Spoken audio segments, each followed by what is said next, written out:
My, oh my, do we have a story for you guys today on the Game Time Guru podcast. We've got a professional football player, business owner who is going to share their story of perseverance, determination, hard work, and ultimately leading by example and staying true to yourself. You do not want to miss this one. This is the Game Time Guru. So, what time is it? Game time!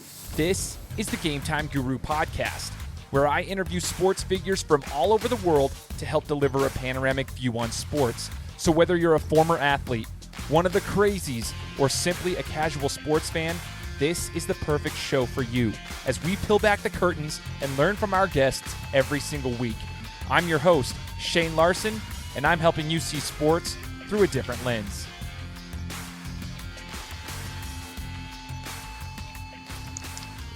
What is going on, everybody? Welcome out to another episode of the Game Time Guru podcast. I am your host, Shane Larson. Excited to be here with you guys today. We've got another amazing story. Before we get to it, though, I got to give a shout out to the title sponsors of the show, 208 Printing. They're getting me hooked up with all my gear. So if anybody out there who's listening to this has a brand, a business, anything, you want to be a walking billboard, you need something printed, whether it's on your clothes, you need any signs done, go to 208 Printing. The link is here. It's madeby208.com. They're the title sponsor of the podcast. Massive shout out. Love the relationship that I have with them. And I'll put that link here in the description. They're a huge reason why we've been able to grow to the point that we are. And I also got to give a shout out to the listeners. You guys are all amazing. For everyone who supported me from day one, or if you're just brand new to the show, awesome. Welcome aboard. We're happy to have you. I love everybody who's supported me in any form or fashion. As we started in 2017, we're 4 years strong. We've reached 88 different countries, over 61,000 downloads, and we're continuing to grow organically. So thank you guys so much for tuning in. For anyone who's left me a review on my podcast, thank you so much. And we're going to continue to bring you more and more content. Like I said in the introduction, guys, we have an amazing story today. This is one of perseverance. This is one of determination, grit, and one of just continuously working and improving. We got Jordan Harold here. Jordan, thanks so much for joining the show. Yeah, thank you for having me, man. Yeah, thanks for having me. Yeah, man, I'm excited to have you on here, brother. So, yeah. Jordan, we're going to get to know where you're playing right now in just a little bit, but we're going to take a step back because your story, it really starts a long time ago. So let's go back into your high school days. Jordan's a professional football player, and we're going to get to that point here in just a second. He's also a business owner, an entrepreneur, so we want to kind of get to that as well. But before we get to there, we like to hear the nitty-gritty details. So high school football player. Okay. Did you play any other sports in high school? And what was the experience like in high school as a football player? Is that was like where you continued to play? That's a sport you continue to move on with. What was your high school experience like as an athlete? My high school experience as an athlete, I mean, it was fun, man, I would say, but it taught me a lot. I would say the football kept me out of a lot of situations that my friends may have been in, but football has been there for me, I think, from even when I was 7 years old. But in high school specifically, it did a lot for me. It taught me a lot. I even transferred my freshman year in high school to, and I stayed in McCool North, which is where I went, in St. Louis, Missouri. But that, I would say that Coach Schottenmuller, he taught me values. They taught me things. And I would say being a high school athlete, it showed me a lot. It taught me discipline. Obviously, I had to keep my grades up and all these different things. So I learned a lot. So it was definitely a real big learning experience. And my mom was there. She was on me. So all that stuff had a factor in it. So it was good, though. It was good. That's good, man. It was kind of like the foundation of just like the hard work. Because I think, speaking from experience as well, Jordan, I mean, you know, I didn't play at the professional level of anything, but I did compete through high school, and I still compete to this day as much as I possibly can, even at the age of 32. But, you know, in high school, you really start to develop. You get to see, like, growing up, everybody, you get the athletes that are really good. But when you get into the high school level, that's when you start hitting the weight room. And that's when you have to start putting in additional work. And that's when film study starts coming in, those little nitty gritty details. And I think it kind of builds the foundation for whether or not you're going to take it to the next level, which would be the collegiate level. Now, in high school, even your senior year, talk to us about that a little bit. Did you have any offers coming out of there? Who was looking at you?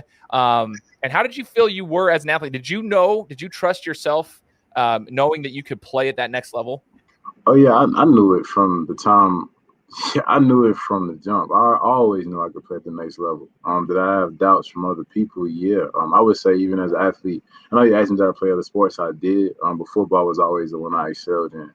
But I would say as an athlete, like it was times to where like I didn't play how I played now, right? But because I kind of did too much. Like I've stayed. You ever seen an athlete that stayed too disciplined and Yeah. did everything the coach said? Yeah, that was me for a while. So I had to settle into myself. I think I went from one extreme to the other once I started learning different things. But coming out, man, I went on an unofficial trip to Illinois. They had interest. I had interest from Youngstown State. I went to a camp. I had interest from Tennessee Martin, a couple different places, but they just didn't fall through. But a school that came, then actually spent, I think, all of my fifth period with me. I even skipped my fifth period class. I had like 3 lunches that day, but it was with Northwest Missouri State. And Coach Ken Gordon talked to me, and they offered me. It was a Division II college. So that's really where I ended up going because everything else kind of just didn't fall through how I wanted it to. The D1 offers I wanted didn't happen. But I always knew who I was. I always knew that I could play on that level, no matter what anybody said. I think I even had a coach that told me I was more of a D1 AA or a D2 athlete. You know what I mean? But in my head, I knew where I could be.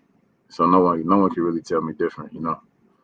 I like that. So listeners, Yeah. pay attention right now, especially the athletes, especially young athletes, because Jordan, you had a mentality where you knew what you were capable of doing. However, I think what happens in high school athletics is you could be excelling on the field or wherever it may be, whether it's the court, the field, where if you're playing baseball, hockey, it doesn't matter, right? You could be excelling, but sometimes collegiate recruiters, they're looking at guys, and sometimes they look at their physical stature, or they'll look at these little things that they don't see the full picture, right? Or maybe they do that, and that athlete might not just be fully developed quite yet, and they need to get to that next level as your body gets, you get older, your body matures, and so forth. But for you, I mean, let's tell the listeners real quick, what position did you play through high school in football? What were you So playing? throughout high school, I played defensive end. That's where I excelled, but I also played offensive guard. A lot of people don't know that. I was the smallest offensive guard, I think, on the team. I was 245, but and I played both sides of the ball, and I started on both sides of the ball. So that was something that I did throughout my years of high school. So you're right, it's crazy. Like recruiters don't look at everything, and I think a lot of times they look at stats, so guys could be overlooked. Or the school they went to, the record is bad. Who knows? Sometimes guys can just be overlooked, and it happens nonstop. It happens. So Oh, for sure. yeah, There's a ton of diamonds out there that need to be found.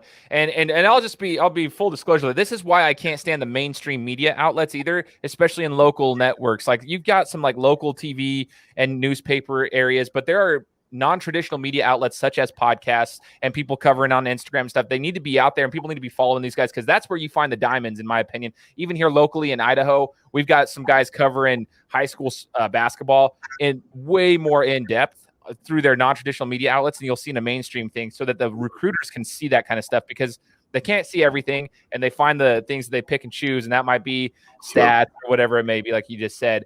So for the average person, you're 6'2", right? Like roughly. Okay. So the average person, like you're saying, 6 foot to 6'2", 245 pounds. That's a beast. But just understand that like that is very, in my opinion, like I'm 6'2", 220. But I can't even imagine playing on the defensive line at the professional level, let alone like at the collegiate level. So this is what I want people to understand. Yes, for an average human being, that's a decent size individual. Right. But for the college football realm, especially on the defensive front, that isn't the biggest of people, right? You're going up against like 6'5" offensive linemen that are 300 plus. You go to Northwest Missouri State, or you got the offer from Northwest Missouri State. Did you always have a goal then in your mind? Did you say, this was a temporary thing? Is that kind of how you thought of it when you wanted to go play at Mizzou? What was that mindset like? Nah, man, I would say that I went to Northwest Missouri State thinking that I was going to get there and I was going to ball out and I was going to stand out and get NFL attention no matter what. And that was the idea for me. I mean, it was like, okay, even my family sat down and said, listen, you can be a small fish in a big pond, or a regular size fish in a big pond, or you can be a big fish in a small pond. So then when it was put to me like that, that's how I took it. I always had the mentality that, I'm going to go here and I'm going to be the big fish. When I got there, things were a little different, given, but, that's the mentality I had going in. It just was. Real quick question on that. The athletes that were at Northwest Missouri State, and I guess anywhere for them, and we'll kind of get into that too, but they're not D1 athletes. But what was it like? Were you surprised by how good the athletes actually were at that level? I would say that, yeah, I mean, yeah, I wouldn't say super surprised. Well, I would say the NFL scouts, right, that were at Northwest at the time that I came, at the time that, they kind of told me about, which is another selling point on the school that they gave me. Like, when I got there and I saw those seniors and I saw those guys who were older than me, yes, I would say that it was crazy talent. Even the guys that came in with me, I think we came in with like 13 defensive ends. Dang. Like, yeah, it was a lot of defensive linemen that year. And it was Coach Wright, he's the head coach now, but he was a DC back then. And I think it was his like testing thing. And we were all we had like 13 kids from St. Louis alone. So it was a crazy time. But I think the athletes at Northwest Missouri State, they were a powerhouse. I mean, our redshirt freshman year in championship. The next year it wasn't a championship, but it was a playoff. And then the year after that, even when I left, they won a championship. So they always had those caliber of players, and I think that Northwest has had a sense of picking those diamonds in the rough and kind of building teams and kind of making things work. I mean, because Adam Doral, he was the head coach at the time. I would say they did a great job when it comes to play and all that different stuff. But those boys are some dogs, man. I got some boys on that team that I would have went, like, if I could, I would have brought them to Mizzou with me. And I would have to say that. Totally. I would have to. Goodness gracious. Yeah. So there is talent out there, guys. Like I just want the athletes and coaches and just fans in general who are hearing this to understand there are, like George said, there are dogs. There are some amazing athletes at all levels. You just got to be able to find them. And obviously that was a great program, great athletes, but your story didn't stop there. Like you said, like when you kind of alluded to it when I left. Talk to us about what was going on and what made you decide to leave and go take your shot, your leap of faith over at Mizzou. Yeah, I would say I was having, it was inner turmoil. You know what I mean? I had relationship issues. That was really nothing. I would say that, and they actually at Northwest, they gave us an opportunity to me and three other players. I won Scout Team Player of the Year on defense with my late friend Django Nick Turner, rest in peace. He actually died at Northwest. He had epilepsy. And then Miles McIntyre, who was my best friend, and we came from the same high school. We all went to Kuwait City, Kuwait. We were feeling good about ourselves. We wanted a reward. We came back, and then a number of things started to happen. Right, I wasn't getting. I would say that some may have reflected in my play, right? Because when I went over, I would say that even in Kuwait, when I played with Team USA, they taught me different techniques. They taught me different things. So when I got back, the technique was different. So I would say that my technique was a little off. Things were off, but I wasn't playing. In the game of football, started to kind of let me down a little bit, and then I started to get down on myself. I would see things, I would hear things, or even a lot of times it's just mental health, man. I would say that my mental health was down. Once I started noticing that I wasn't getting the attention or different things like that, because obviously the guys over there built a relationship with the coach, and things just happen. It's not nothing like, malicious or on purpose, you know what I mean? But when those players developed and I had to kind of take a step back on things, it bothered me, and then I started to think more and more, and then not realizing who I was and trusting my abilities and trusting myself. I started to just spiral down and again just go into even more turmoil. And it just a lot of stuff started to happen. We're not playing. I started to get a little depressed. A whole bunch of things started happening for me. Right, and even I would say around the winter time, that's I'm from Ferguson, Missouri, St. Louis, and that's time Mike Brown, all that stuff kind of happened, and it was just so much just added consistent. I was worried about my family. I was worried about people. It is not something we really talked about, at the school. It just wasn't. But it bothered, especially those guys from North County. It messed with us. It just really did, So it was a lot of stuff that played into it. But I remember the transition really happened when those coaches at Kuwait. I remember what they told me, and the whole time God was with me. I can say that definitely. But I remember what the coaches told me. They told me that, you're a D1 athlete, you're a D1 player. See, the USA today, Team USA coaches told me that. And I had to really go deep down inside and figure out who I was, and something was told to me, right? They also played into it about why I wasn't playing. But I won't get into that because who knows with that situation. Maybe I can definitely tell you off air. Yeah. but, No, for sure. But I would say that I even sat down with the DC coach right at the time, and we just talked, and I appreciate him more than ever because he sat down, he actually talked to me. He expressed to me that he didn't want me to leave. He started to build me up in a lot of different ways as time went on. But I think that my head and my space I was in, everything was telling me to leave, to the point to where I remember one day I was actually coming back to Northwest, because I was contemplating on it for so long. And I was asking the coaches about transferring, the USA coaches, and they were trying to give me different connections. But one day, Coach Brady, Aaron Brady, I want to make sure you get his name right. I know his last name is Brady. I believe it's Aaron. He told me, to come to this camp in Kansas City. And I had to talk to this group of kids, right? And it was for Team USA, right? And it was at a camp. I say it was maybe 300 kids. I forget the number. But he brought me up because I was a captain over there in Kuwait when we went to go play. And he brought me up. We talked. I talked to them, and I just told them, you can do anything you want. Believe in yourself, and you can achieve anything. You can achieve great things. And as long as you stay true to yourself and discipline, and you do what's right, nothing can go wrong. And as I talked more and more to the kids, I realized I was talking to myself. Soon after that, it was a man there. I can't say the man's name, but it was a man there that told me, hey, I heard that you want to transfer, and I heard you were thinking about Mizzou. He said, I can get you into Mizzou. And it was crazy. And even on the way, to the drive there, I would say to that camp, you have to drive past Columbia, Missouri to get to Northwest Missouri State. You just do.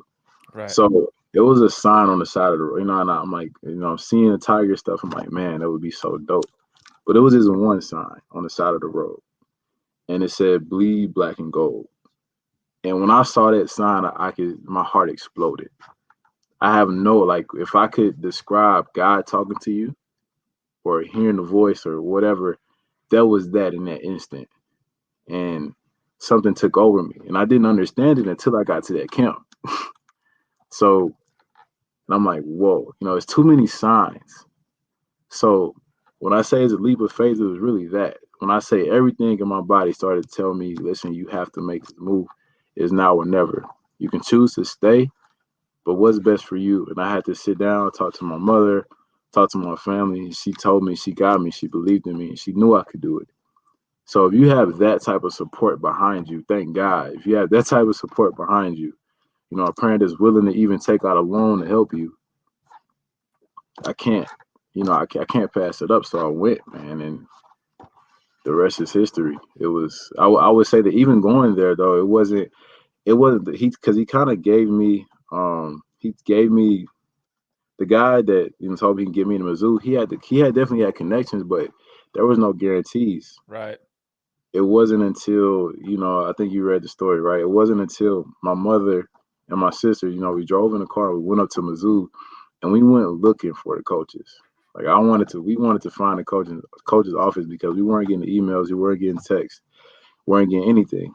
And we drove onto the Mizzou Athletic Training Center, which we call it MATC at Mizzou. And they got a whole bunch of new stuff now. I'm kind of jealous, man. It's dope. Yeah, they got all new everything. But we went up there, and the first person I saw was Coach Kulagowski. I saw Coach Kulagowski. I went up there a time before I ran into Matty Mock and a couple other players, and Matty Mock's probably the coolest guy I met. But when I saw Coach Cool, I just immediately ran up to him, and I'm like, "Hey, Coach Cool, my name is Jordan Harold. I'm a defensive end, and I want to walk on. I want to play for Missouri Tigers." I guarantee you not. I mean, I kid you not. He looked at me. He looked me up and down and kind of sized me up. He said, "Okay, follow me," and took me upstairs, and that was it. That was it. I sat down with Coach Otterbrocker. They told me what I needed to do. They had me come to the tryout, but he kind of told me that they looked at my film, they liked it, it was fine. So I didn't have to really do that part. So it was really like, here's your opportunity. Wow. Take it.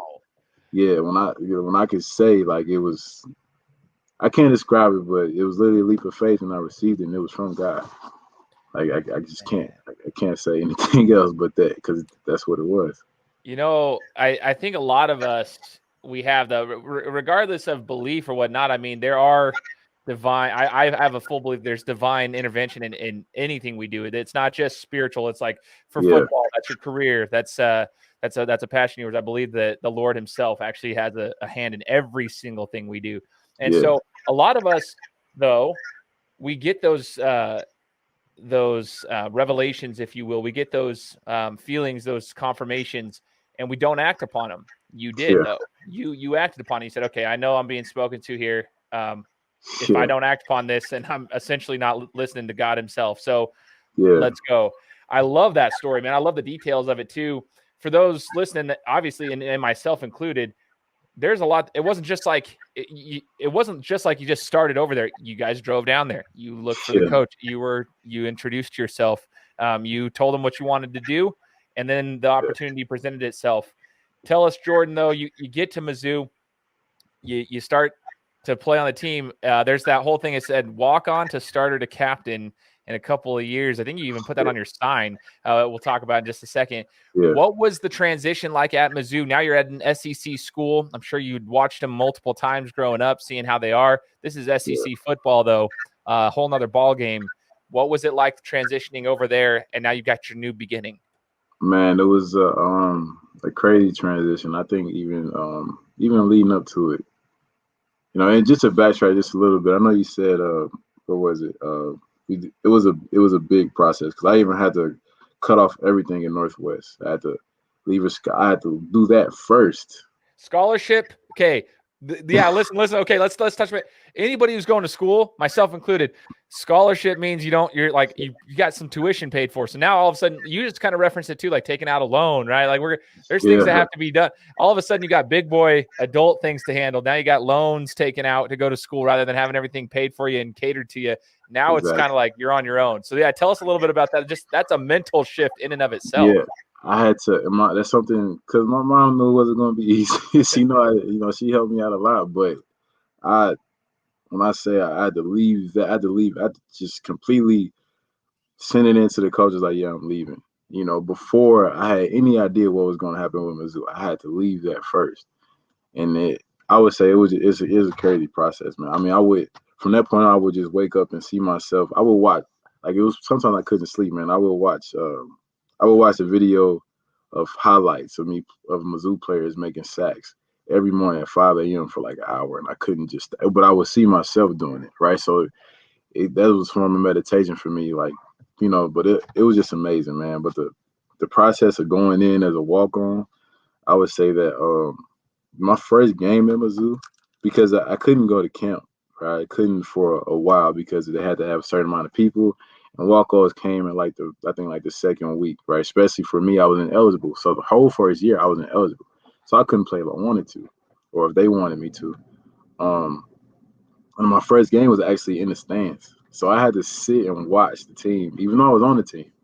I had to sit and watch the team from the stands my first game. Even though I practiced with them the week before and all that, Weird. I had to sit in the stands. Yeah, I had to sit in the stands. So I probably got there like the final weeks of camp towards the game, but I had to sit in the stands. And I just remember it, again. And some walk-ons didn't even want to go up to the stands. Some walk-ons didn't want to, but I did. I'm like, let me go sit up there.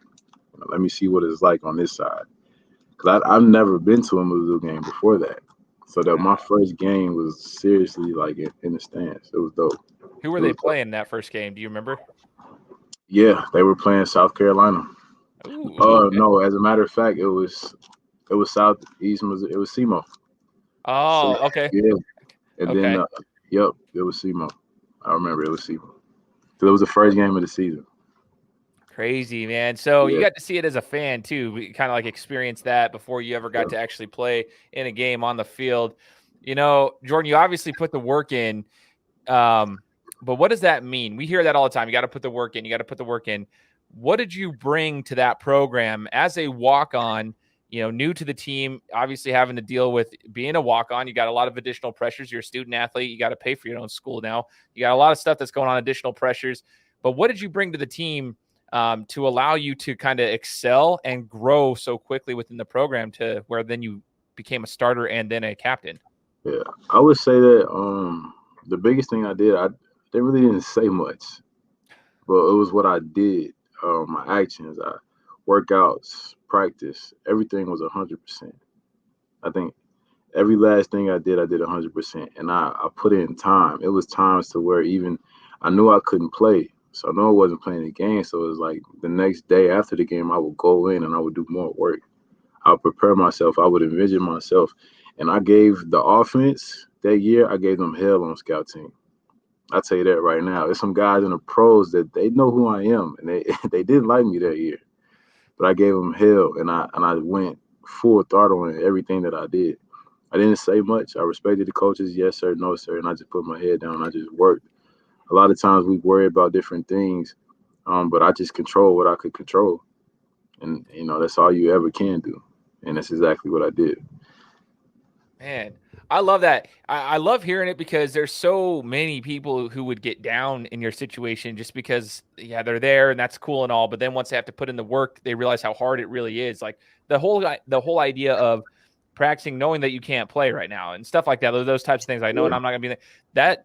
That is a mental grind for a lot of athletes. The fans don't understand that sometimes if they've never actually been in the thick of things. But when you have to go through day in and day out, understanding that like you might not be there, you might not get to play, you probably won't get to play, but you got to give 100%. It's easy to not give 100%. Like it's easier to not give 100% than it is to give 100%. The fact that you were doing that, taking advantage of every single opportunity that came your way, leading by example, but scout team, I love that. Like, giving them hell. You're doing what you got to do. String. What was that? I was sixth string. They had me dead last on everything the whole year, and I had to, yeah, and I had to. And I had to, it was even times the players would say, yeah, Coach Kulagowski doesn't play walk-ons. I heard that over and over, and I just didn't care. I was like, I'm going to play. So I had to stay strong in my belief, and keep that faith because it was given to me. So no matter what no matter what I heard, my faith never withered away. I was always like, oh no, it's going to happen. Like I know it will. I love that, man. That's what we all need to be like, man. You tell those kids that at that camp too. Just, you're telling the kids the same thing. Like, if you want to be something, you can do it. Stay true to yourself. You do what you want to do. That whole concept. And you were doing that, and you continue to do that to the point of where you became a starter in an SEC football team and a captain. Talk to us about that when you were named a starter, when you actually ended up getting to be a vital part of that team. What was it like? Did it feel like, this vindication, or were you just like, what were your overall emotions? It was surreal, man. I really didn't. It didn't hit me until it hit me. I would say that, but I knew, like in my head again, I knew it was going to happen, but it took me a while to adjust. Like for me to adjust to that, because things are like, wow, it's actually here.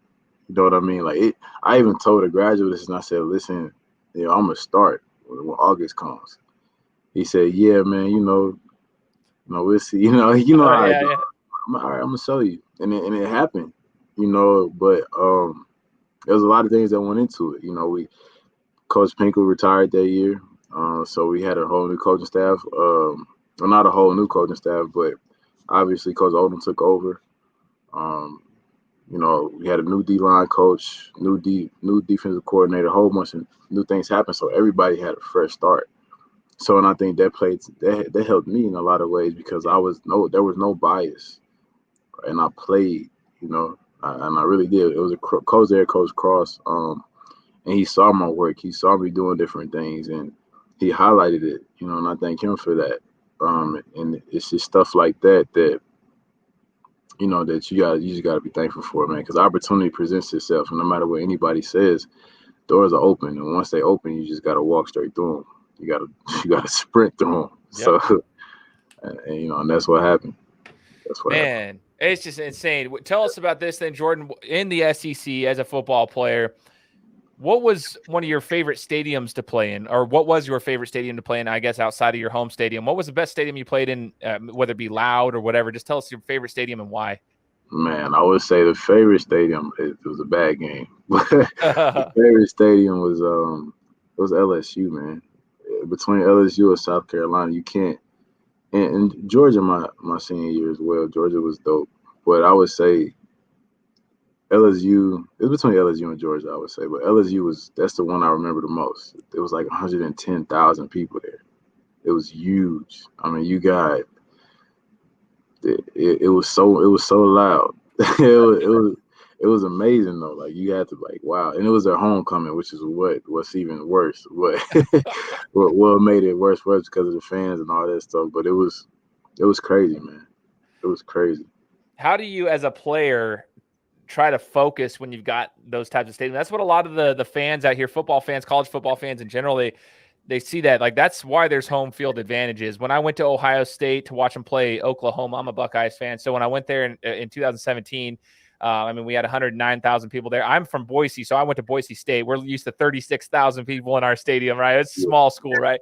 But Ohio State was a whole different – it's hard to explain to people who've never been to a stadium like that, but it was massive and it was loud. So I'm curious, as a player, how do you block that out?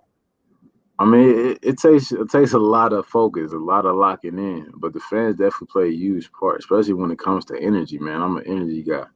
So you got all these fans hooting and hollering and hoping their team wins it. I mean, it plays in the fact too, even when they go, oh, you can hear that stuff. Even being a home team, if something happens and it's bad, you can hear your fans' energy kind of go down. You can feel it. So it's like, as a player, you can feed off of it. It can go against you. It depends, but it takes definitely blocking it out and just focusing, especially on the other side of it. It's because it can be a lot sometimes. You got to focus. You got to just know it becomes, you got to stay within the team. The team has to come together. The energy within the team has to be good because you're still the ones on the field. You're still the ones on the field. Totally. I can imagine it's tough, though, if you're getting steamrolled and it's a domino effect and you're just like, you can't. You're just like, get this over with. It's just like nothing good coming. Oh, man, it's crazy. Who was the best player you faced, I should say, like on offense? So you're on defense on the front. Who was the best offensive player you ever faced? The best player okay. Josh Dobbs. Okay. Yeah, I'm going to say that because we played him at Tennessee. And I just remember heading to get a sack or chasing after this man, and he literally, not only he ran backwards, but still gained like 50 yards. It was insane. I would say that dude was. It pissed you off to a point, but it was like you can't do anything. I mean, you could do something about it, obviously, but that play, the way he played, the way he ran, he did his thing that game, man. He really did. Yeah. He did his thing. So I'm gonna give it to Josh Dobbs. I have to. Hey. Yeah. Hey, I respect that. That's an underrated name right there. I mean, we all know how good he was, but he didn't get the fame, so to speak, as a lot of the other quarterbacks and other athletes in that conference during that era. So that's good. I like to hear that. Shout out to him. I always say this, then Jordan, like when I'm playing basketball or whatever, and we got good defense, and some dude just scores on him. Sometimes it's great defense, just better offense. Sometimes that's what happens, man. So like you might be right there, but it's just better offense. You got to give hats off to the guy, Josh Dobbs. Okay. I dig that. So Jordan, you get to the point, your career at Mizzou, it was super cool just to watch the progression and just even hearing about it, just the progression from the day you stepped there to the day, you ended. It was really cool just to kind of see the progression and just overall, just, I guess the word would be evolution of you as an athlete, as you as a human being, as a man growing, going, but get to the NFL and your name wasn't called. So here we are again. Now, so you've started to grow and you're getting this momentum. It's rolling. And all of a sudden your name's not called in the NFL draft. So you're faced with another obstacle. Talk to us about that experience. Because now, you've had this, you went through some tough times. Now you're happy. Then another tough moment hits. The emotions behind that and the energy behind that, how did that feel not hearing your name called? Yeah, I would say, that stuff, it sucks. I mean, because you're hoping for things and you want things. But again, for me, it just went back to trusting. For like, why? Nothing was received. I got a couple ideas, maybe why, but at the end of the day, again, I had to literally come to myself and control what I can control. Right? I would say that even that sent me on an amazing like journey to find more of myself. And even now I know I'm gonna get there. Like I know nobody can tell me that I'm not. But I would say that the preparation that was needed, and the preparation that I've been going through over the last couple of years has been amazing. And I think that when I do get there, it'll help me explode, because that's what I want to do. So I would say that it's been but going into it, it's like, man, what happened? What's next? And I just know that I knew that I had to stay active. I knew that I had to keep producing film. That I knew I had to keep staying on myself and staying within the game and just never give up. And that's the biggest thing. And so that's been with me, and that's what I'm going to continue to do. I dig it. Yeah. This is why I love following you too on social media. I'm going to put your link here below in the description here. I want everybody to go follow you, man. Is because I see the mentality. It's awesome. It's a growth mindset.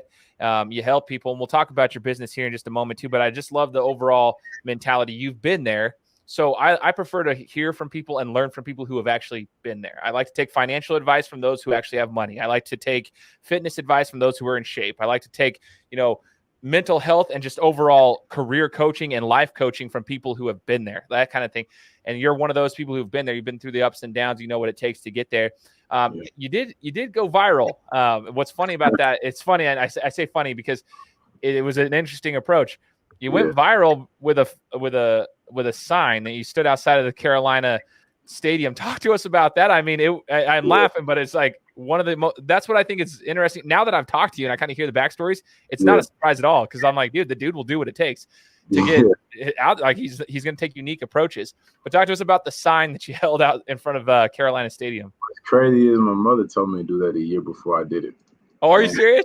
Yeah, and she told me, what did she tell me? She said I should do it, but we didn't know where the Panthers practice, right? So we had no idea. We didn't put two and two together that they practice. They had to drive in right there at the stadium, right? We just didn't have no idea. But time went on. I went to Mexico. I played in Mexico, did great in Mexico. Had like 18 sacks in 8 games. Came back, and I love Mexico for another reason too. But I came back, and all I know is, man, I was, because I didn't know what to do next, right? But I just knew that I was going to be okay, right? So we're walking down next to the Panther Stadium, and my mom mentions it again. I'm like, yeah, maybe we should just figure it out. But again, man, signs, like, again, I don't, whether you believe in,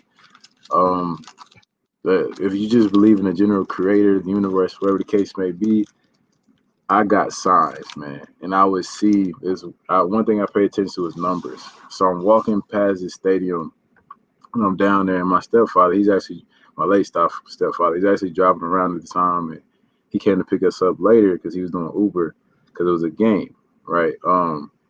And I see 555, right? After my mom mentions it, and we're just having fun on the scooters down there. Yeah. I keep seeing this number. Like it was 555 on the clock. I saw it somewhere. It was like on an address. I kept seeing it somewhere. I just saw this 3 times, right? And we just talked about this situation. So I'm like, you know what? I'm gonna do it, right? So I go home. I even call, and my mom was pushing me to do it from the jump. I told you, but I even called one of my mentors. His name is Angelo Frazier, and he said, "Yeah, man, I would encourage you to do it. You never know what can happen. You may go viral."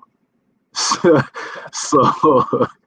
So I write the sign, and I'm putting. He even said put athlete looking for a shot. I put the wheel pass rush for hot wings. That was my idea. I just That was dope. yeah. And then so I went to the stadium the next day, and lo and behold, man, I went viral. I was standing out there. Didn't expect anything. I just wanted the coaches to see. But it was a Fox. A news car drove past me, and I guess he saw me because he didn't stop, right? But they came back, and then they came up to me, and Will Kunkel, the reporter of Fox 46, he came up and he said, "Hey, man, we're gonna do a story on you." I'm like, "Yeah." I'm like, "Yeah." He's like, "Yeah." I'm like, "Okay, it's happening." So it was again signs just leading me to this. So this isn't just something that not only I want to do, but it's something I know I have to do and I have to finish. Right. So it's been it's been crazy, man. Dude. It's been crazy, man. So how long ago was that day that you held a sign, just for reference for the listeners? That was May of 2019. May of 2019. The exact date I do not remember. But it was definitely May of 2019. May of 2019. Okay. So what has transpired since that date? I mean, you continue to put the work in. Let's talk about that. So you went viral. Everyone's like, cool. But did you play? Like, we want to know what's transpired since then and what opportunities have you had? Yeah. So the Panthers did not pick me up. Right. They told me some things like they needed more film. What it was is camp was full. So at the time, a lot of camps were full. They just were at that time. But I would say that so I got invited to the XFL Combine. I got reached out for a couple arena leagues. People just started reaching out to me, and even some wing places reached out to me. I think Hooters, he stopped it. I did the thing with Hooters. It was pretty dope.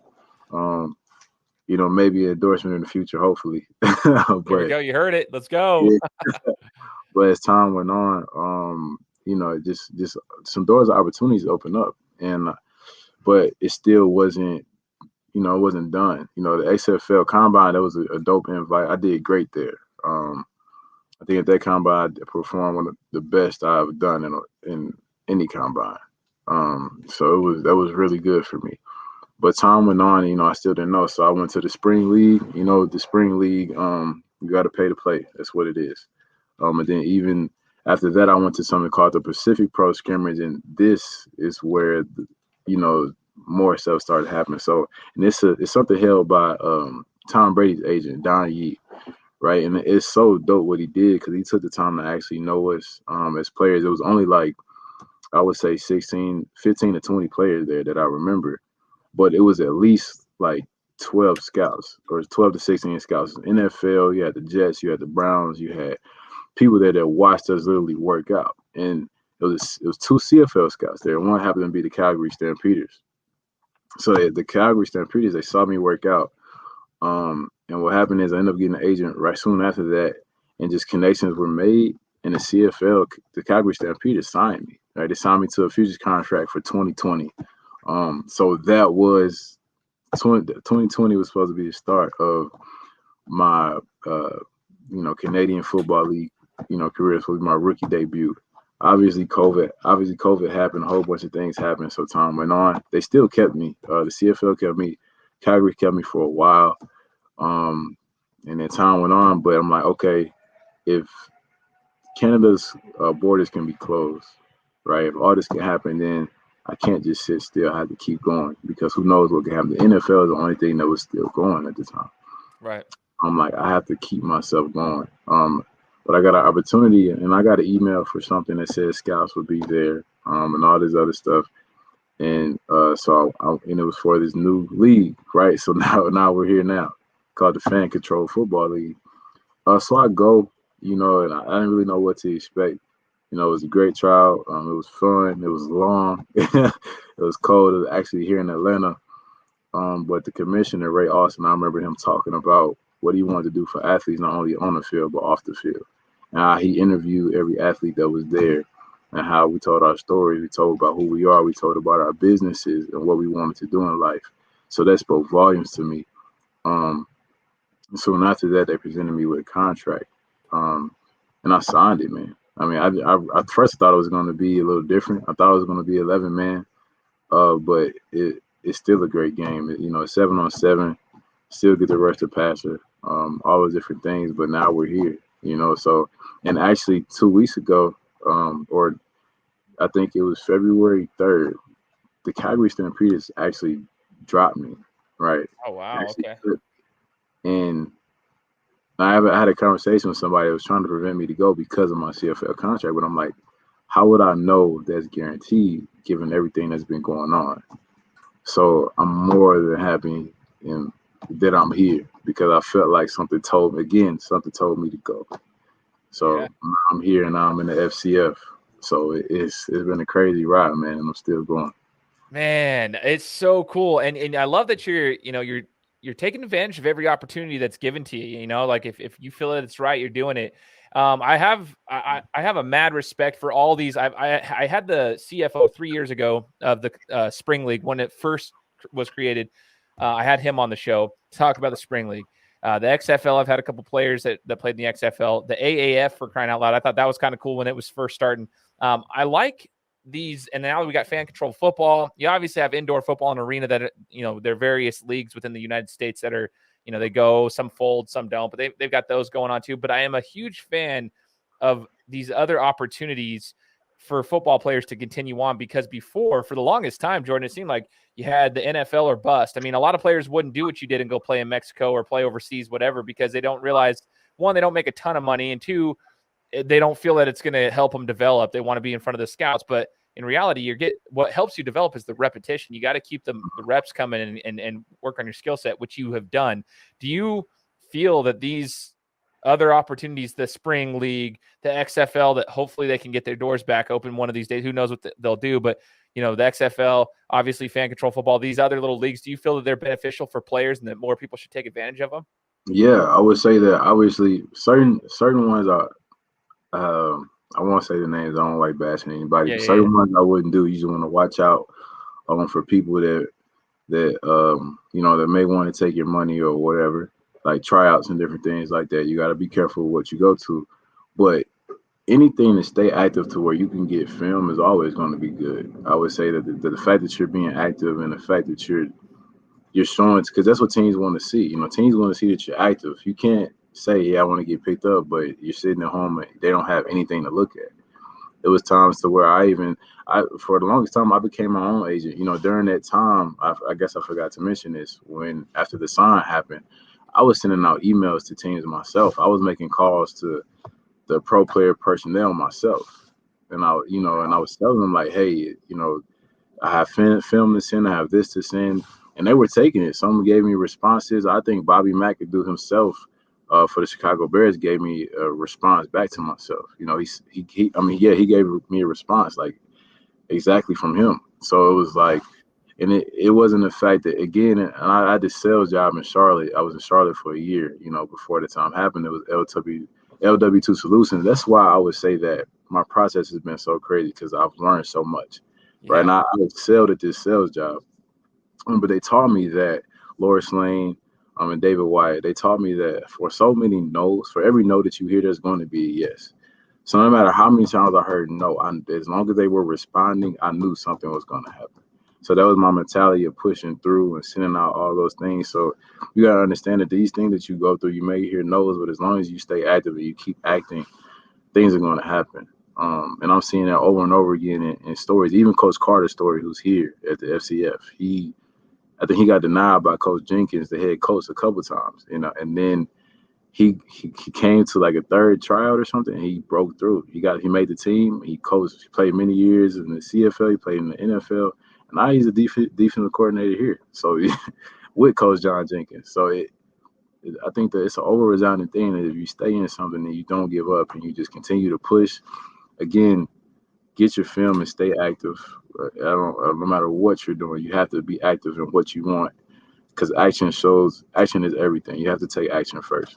But I think being active is very important. You have to. So these leagues are huge. I think they're dope, especially because they can help a lot of players transition even easier, from what I'm hearing. So Oh, cool. man, this is the stuff I want to hear. That is so awesome, man. Yeah. I love hearing it from somebody who's in the thick of things. I hate hearing opinions from the so-called experts that are out here saying what they want to say. They bash it. Some give them respect, but some don't. And I'm like, dude, guys, let's hear from the people who are actually in these things, that are utilizing these tools and resources. I think that's awesome, man. And another thing is connections, man. I would say that even at the tryout, I had somebody that wanted to join my business as a trainer. That was a fellow athlete, and it's people here. I mean, you're meeting people that not only are football players, but football is a huge like fraternity. So if you played in a certain league, if you know somebody, you can get jobs that, even if it's not football, you can get something. So I think that's the dope thing about it. And that's actually something I wanted to create. I think I even started a non-for-profit called Alpha's Athlete Looking for a Shot, where I want to help those athletes, that are looking for a shot, because I've had to work a job, take the money I've earned and spend it, or borrow money from people I love and spend it on opportunities or going to get an opportunity. And again, man, it gets tough, and employers may not like you still wanting to play football. I got turned down for jobs because they're like, yeah, I feel like you want to play ball. Yeah. You won't be committed to me. Well, you're right. So you got to respect it. So it's different things like that, man. So these leagues are great. I'll tell you that right now. They're great. They're perfect. I love it. For anyone out there who's listening to that too, a couple of things I took note on. You said for all the no's, you'll eventually get a yes. I told people that about my podcast even when I first started. People didn't know who I was. They knew I was passionate, but it was only just friends and family. I'll reach out to people. Hey, you want to come on my show? Want to come on my show? I'll get no's from some people, but then you'll get the yes. Like I'll get a yes from someone like yourself. I'm like, yes, that's what I'm talking about. Like you just got to put the action in. Another thing you mentioned in regards to that is the action. One thing I've noticed about you, Jordan, just from talking to you for the last 50 minutes is actions speak louder than words. I asked you about what you did at Mizzou. You talked about, you didn't really say much. You just put in the work. Actions speak louder than words. So just act. You got to be putting in the work. You got to consistently put in the work. You can't stop. And if that means you've got to find unique ways to do it, like you were working jobs, you got turned down for jobs. You were working certain things. You were borrowing money. You were doing unique things to try to find opportunities. The other thing I wanted to touch base on is the content creation piece. You never know. Like you had a sign which has opened up opportunities that builds networks. I think anybody can hear this and learn from you. Relationships are huge. So find the opportunities, and when you have those opportunities, seize that moment and build those relationships, because those will take you so far when you build those relationships. You've taken advantage of the leagues, the opportunities given to you, and built some amazing relationships like you just mentioned through those. So athletes out there that are coming up right now, understand that it may not be easy just because there's all these different leagues and different opportunities out there. It's not going to be easy. It's not necessarily saying it's easy, but it does provide opportunities. So take advantage of those. Yeah. I want to talk to you, man. Two things before we wrap up, and I'm sorry for taking so much time, man. I just love hearing your story. It's incredible. The Fan-Controlled Football League, we just had the first week. By the time this airs, there will be another game or two before. It's on Twitch. If anybody's interested in watching it, it's being streamed on Twitch, and it's actually really cool. But from yourself, as a player, how's the feeling out there? What does it feel like? There's no fans there, but like, what's the production feel like? Do you feel like it's a high quality football? What's it like in comparison to what you've played in the past? I would say, the rules are different. I would say certain things we're like, as far as lining up, obviously it's 3 down linemen, there's different things on the yard, off the ball, different things that play into it. But I think it's still fun, man. I would say that, you get to see things. Obviously, there's certain things that may cater to the offense a little bit, but, people want to see the offense score, you know what I mean? And then that's fine. But we still get to make plays. So it's still a lot of fun. It's a lot of stuff going on, and I would say that it's pretty dope. Like, we get to, enter a certain way. We get entrances. You don't do that in other forms of football. I mean, you do, but like they got smoke, they got all that different stuff. So it makes you feel, like a superstar in a lot of different ways. So it's cool, man. It's dope. I would say that. I love it. I like it, man. I like it. It's cool to watch too. I look forward to watching more of the games. I mean, obviously the big name is Johnny Manziel. They try to, they put Johnny in there, and he's a stud. But and I'd like to talk. I think Johnny's another guy who's taking advantage of opportunities out there. Every league in the book. But it's cool. There's a lot of other names like yourself, and I had mentioned this before. TJ Edwards, quarterback for the Beasts. He's I think he's the backup for him, but he played quite a few snaps the other day too. Like, just a lot of names out there getting film, getting experience, getting reps, and just having a fun time out there. And then I noticed on the back of your jersey, this is what I wanted to end with, Jordan. It says elevated. Why did it say elevated, not Harold, not Jordan, whatever? Let's talk to us about what elevated is and why you put the word elevated in there and how that ties into your actual business outside of it. So elevated for me, means to lift something up, to raise it.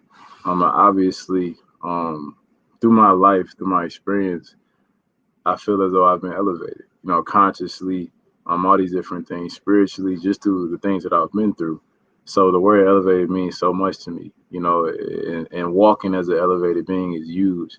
And I think we all have the capacity to do so, which is why I created Elevated Being. They see it on my shirt. But it's about people tapping into that power that was given to them. You know, again, we talked about a source, right? Creator, no matter what you believe in, whether you say the name Jesus, whether you say God, no matter what you say, you say universe, you were given a power, right? For you to come into the world and do amazing things. I think we all have the capacity to do amazing things, but we don't realize it. And it takes a renewing of the mind. It takes, tapping into yourself, whether you elevate mentally. Well, one thing, it starts with the mind. So once you change your mind, you can elevate physically, financially, spiritually, anything that you want. Once you start to realize who you are, right, you kind of awaken to yourself and the power that you were given. You become elevated. And I think, that's what it's all about, man. And that's what I try to tell people, and that's what I want to help people do, elevate their life, their entire life if I can. So, and that's the goal, man. I think that's something that's been my road, my process, my life has kind of led me to finding that. And I want to help others find the same thing because I seen proof of it. I mean, I can't, it's a testimony, Yeah, for sure, man. So elevated being, you're out there helping people, man. I love it. Like I said earlier, I've been following you and I love what you're doing, but where can everybody find you at if they want to take part in the services that you provide to help elevate them and help them with growing, such as the stuff that you've done? So how can they find more information on Elevated Being? Yeah, you can go to elevatedbeingbyjh.com. And it's spelled Elevated Being, no space, and it, JH at the end of it. You can also follow me at elevatedbeing_JH on Instagram. And, you can click the link in my bio. You can check out the website. If you're interested in any services we provide, such as personal training and life coaching, primarily right now, you can definitely do that. We also help people in business. People may not know what Lean Six Sigma is, but we use those methods, and that'll be on the website. But, and the goal is just to help people, man. I even have if anybody wants it, they can go to my texting service. It's all about advice. I send daily texts, or every other day I send out texts, and that's all personally for me, just to help people in life, whether it be, again, mentally, whether it be a word of motivation, whether it be advice. If they need it, they can definitely ask. It's just something that's just there free for anybody. If they even just had a question about it. So, and that number, they can text it. Can I say it? Yeah, for sure, man. Throw it out there. Text it 314-370-2877. And anything that if you have advice, if you want advice, if you just want a pointer on fitness, if you need something in life, just send us a message and we'll get back to you. I'll get back to you. So it's pretty cool, man. But they can find everything on the site. They can find everything on my page. And it's a really good thing. I'm growing. Even to the point to where, I want a huge community of elevation. We have that, but it's growing, it's growing. It's growing. So. Man, I love it. I'm going to put all those links here in the description, show his Instagram page, his website, as well as the number he just shouted out for you guys to be part of the text services that he's providing. Jordan, it's been awesome talking to you, man. I look forward to seeing your growth, not only as a football player, but as an entrepreneur, business owner, helping everybody elevate. You're an inspiration. I think it's amazing, your story so far, but your story's not finished. It's like Kobe once said, job's not finished. Job finished. Yeah. It's not done, but what you've been able to accomplish thus far has been incredible. So I just want to say thank you for allowing me to speak with you here on the show. So thanks, Jordan, for joining us here. Man, thanks for having me, man. I've enjoyed my time here. It's been amazing. Thanks for allowing me to, express that. So it's been good. It's been really good. Appreciate you, brother. And I hope everybody else enjoyed it. Again, go follow Jordan. I'll have his links in the description, and make sure you're subscribed to the podcast. Share it with your friends and family and anybody who can find some motivation from Jordan's story. And you guys know the drill. We'll be coming to you next week with another interview. Take care. Guys, thanks so much for listening to another episode of my show. Now, if you could go and do me a favor, head over to iTunes, give me 5 stars, and leave me a review. It would be greatly appreciated. Thanks, guys. Appreciate your support.